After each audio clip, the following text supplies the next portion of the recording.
हजरत फुजैल बिन अयाज बहुत बड़े बुजुर्ग गुजरे। जवानी का ज़माना था तो एक खातून से आशनाई हो गई, मोहब्बत का रब्त कायम हो गया। तो ज़ाहिर जवानी मस्तानी होती है और जुनून का एक शोबा कहा गया है जवानी को। और फिर दिल में इस तरह के रुझान पैदा हो जाएं तो फिर वो जुनून कई गुना बढ़ जाता है। तो उसके साथ वक्त तय किया और उसके मिलने के लिए बेताबी के साथ उन घड़ियों का, उन लम्हों का इंतजार करने लगे। खैर, जब वो वक्त आया तो उसके घर की तरफ चले और उसके घर की दीवार फलांगने लगे थे कि साथ वाले मकान से किसी कारी कुरान की तिलावत की आवाज कानों में पड़ी। और वो पढ़ क्या रहा था, अलम यान लिल्लज़ीना आमनू अन तख़शअ क़ुलूबुहुम लिज़िक्रिल्लाह वमा नज़ल मिनल हक़। क्या अहले ईमान पे वो वक्त नहीं आया कि उनके दिल अल्लाह के जिक्र और अल्लाह की याद, उसकी मोहब्बत में तड़प उठें और वो खौफ खुदा में मुब्तला हो, और जो नाजिल हुआ कुरान, उस कुरान की मोहब्बत में उसके दिल में खशियत पैदा हो। बस ये कानों में पड़ने की देर थी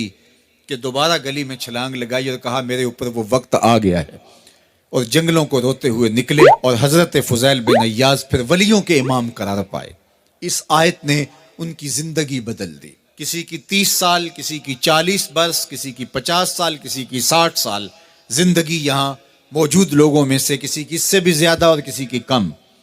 इस आयत करीमा को जरा अपने ऊपर वारद करें तो अल्लाह हमें नसीब कर दे कि हमारे दिल तेरे खौफ से कांप उठे और तेरी खशियत से हमारे दिल लर्ज उठे और कुरान के साथ हमारा रब्त मजबूत और मुस्तहकम हो जाए और हम ये इकरार करते हुए तेरे हुजूर हाजिर हो जाएं, मालिक वो वक्त आ गया है कि हमारे दिल तेरी याद से, तेरी मोहब्बत से, तेरे प्यार से माला माल हो गए और अपनी बाकी जिंदगी हम तेरे प्यार में, तेरी मोहब्बत में और तेरी याद में बसर करेंगे। हदीस पाक में आता है कि अगर कोई शख्स अल्लाह के खौफ से रोया और अल्लाह के खौफ से रोने की वजह से उसकी पलकों के बालों में से एक बाल की जड़ गीली हो गई, तो कयामत के दिन वो बाल खड़ा हो जाएगा, अल्लाह या तो मुझे निकाल ले या इसे जन्नत अता फरमा दे। तो अल्लाह जल्ला शानुहु उस बाल को तो आंख से नहीं नोचेगा, बल्कि उस शख्स को अल्लाह जन्नत अता फरमा देगा। अल्लाह अकबर। गुनाहगार की आंख का पानी अल्लाह के गुस्से की आग को ठंडा कर देता है। इसलिए हमें रोने का कहा गया, फल यदहकू कलीलन वल यबकू कसीरा। अल्लाह अकबर। इरशाद फरमाया कि थोड़ा हंसा करो, ज्यादा रोया करो। सहाबा को हंसते हुए देखा तो आका करीम अलैहिस्सलाम ने फरमाया कि तुम्हारे तक अल्लाह की अमान नहीं पहुंची और तुम हंस रहे हो। अर्ज की हुजूर इसका कुफारा? तो फरमाया इसका कुफारा ये है कि जितना हंसे हो इतना ही तुम्हें रोना पड़ेगा। मैं और आप जरा अपनी जिंदगी पर गौर और तदब्बुर करें। हमारी जिंदगी में हंसना ज्यादा है या रोना ज्यादा है? सवेर से लेकर शाम तक कह कहे ज्यादा हैं, ठट्ठे ज्यादा हैं, मजाक ज्यादा हैं, लतीफे ज्यादा हैं या इबरतें ज्यादा हैं? तफक्कुर ज्यादा है, तदब्बुर ज्यादा है, सोच विचार ज्यादा है, याद इलाही में तड़पना ज्यादा है, आंखों से याद खुदा में बहने वाले आंसू ज्यादा हैं या गफलत से फूटते हुए कह कहे ज्यादा है? मुझे और आपको अपनी जिंदगी का जरूर मुहासबा करना चाहिए। ठट्ठों से, मजाक से हमारी मजलिसें भरपूर होती हैं। हम दिन में जितना हंसते हैं, क्या उसका 10वां हिस्सा भी हम तन्हाई में बैठ के अल्लाह की याद में रोते हैं?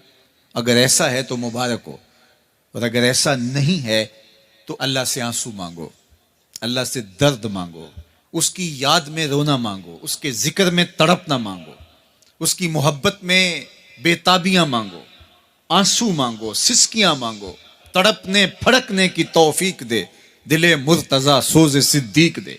उसके हुजूर अर्ज करो कि मालिक हमें तड़प दे, हमें सोजो गदाज दे, हमें कैफो सुरूर की दुनिया नसीब फरमा दे, हमारी आंखों को आंसुओं का जमाल अता कर दे। और अगर हमारी आंखों में आंसू नहीं हैं, हमारे पास कह कहे हैं, कहते हैं जो हंसता हुआ गुनाह करेगा वो रोता हुआ जहन्नुम में जाएगा, और जिसने यहाँ दुख सहे, तकलीफें सही, आलाम सहे, उसके बदले में अल्लाह ताला उसको वहां राहतें अता फरमाएगा। फरमाया कि मोमिन के पांव में कांटा भी चुभे तो अल्लाह जल्ला शानहू इसका सिला भी उसको कयामत के दिन अता फरमाएगा। तो ये जो तफक्कुरात हैं, ये जो दुख आते हैं, ये जो तकलीफें आती हैं, मसाइब आते हैं, मुश्किलात आती हैं, अजियतें हमें पहुंचती हैं, तो इस पर सब्र करना चाहिए और अल्लाह का शुक्र अदा करना चाहिए कि हम इन मसाइब से गुजर रहे हैं, इन मुश्किलों से गुजर रहे हैं। और अगर किसी शख्स की जिंदगी में दुख है ही नहीं, सुख ही सुख है, तो फिर वो समझे कि वो फितने में मुब्तला है। इसलिए ज़िंदगी के अंदर ये आने वाली तकलीफ़ें, ज़िंदगी में मिलने वाले दुख, अज़ियतें, ये अल्लाह ताला की तरफ से हमारे ऊपर एक इनाम है और अल्लाह ताला जल्ला शानहू उसके बदले में हमें आखिरत में सिला अता फरमाने वाला है। तो फरमाया व रजुलुन ज़करल्लाह खालियन फ़फ़ादत ऐनाहु, वो शख्स जिसने तन्हाई में बैठ के अल्लाह का जिक्र किया, अल्लाह को याद किया, और फिर क्या हुआ? फरमाया उसकी आंखों से आंसू टपकने लगे। तो मेरे और आपके आका मौला ने फरमाया क़यामत के दिन जब कोई साया नहीं होगा, याद इलाही में रोने वाले को अल्लाह अपने अर्श का ठंडा साया अता फरमा देगा। तो ये रोना बहुत बड़ी दौलत है, ये बहुत बड़ी सआदत है।